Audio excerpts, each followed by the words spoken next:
দর্শক, নির্বাচনী প্রচার প্রচারণার আরো খবর জানবো। বরিশাল থেকে যুক্ত হচ্ছেন সহকর্মী কাউসার হোসেন রানা। রানা, সকাল থেকে কেমন দেখছেন নির্বাচনী প্রচার প্রচারণা?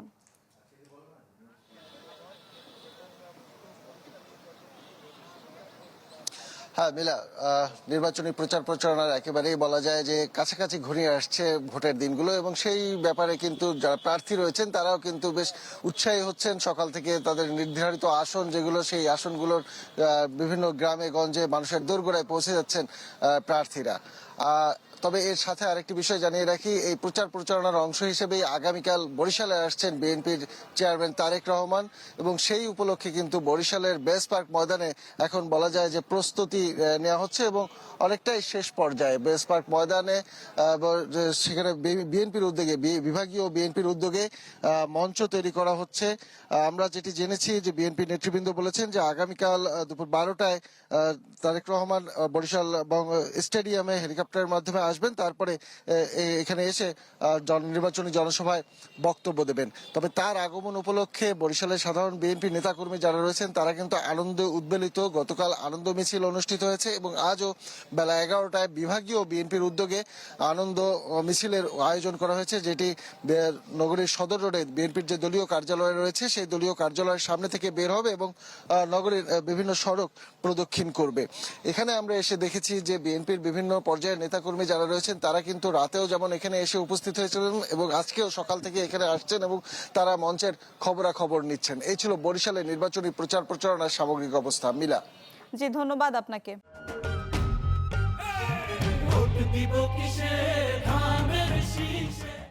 দর্শক, প্রচারণার আরো খবর জানবো। খুলনা থেকে যুক্ত হচ্ছেন সহকর্মী বেল্লাল হোসেন সজল। সজল, শেষ মুহূর্তে আসলে প্রচারণা কতটা জমে উঠেছে একটু জানাবেন বিস্তারিত।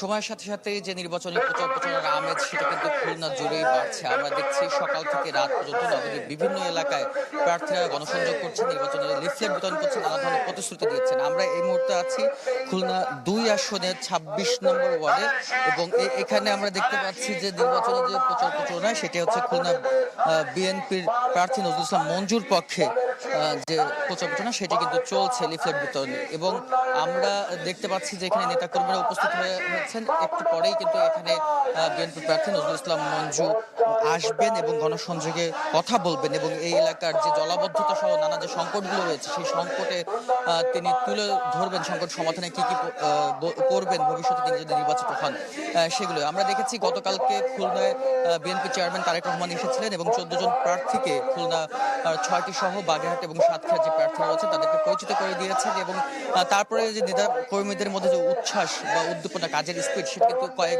গুণে বেড়েছে। আমরা দেখেছি সকাল থেকেই তারা কাজ করছেন এবং বিভিন্ন এলাকায় যাচ্ছেন। এবং খুলনার কথা যদি বলি, খুলনা 2 আসনে সবচেয়ে কম প্রার্থী রয়েছে, মাত্র 3 জন প্রার্থী রয়েছে।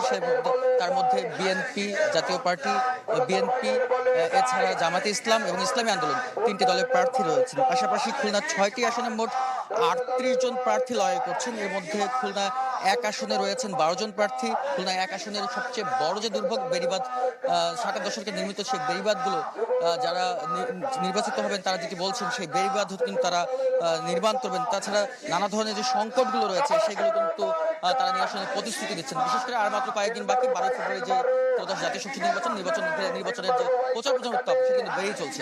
তো এই ছিল আমার কাছে নির্বাচনের প্রচার সবশেষ। জি, ধন্যবাদ আপনাকে।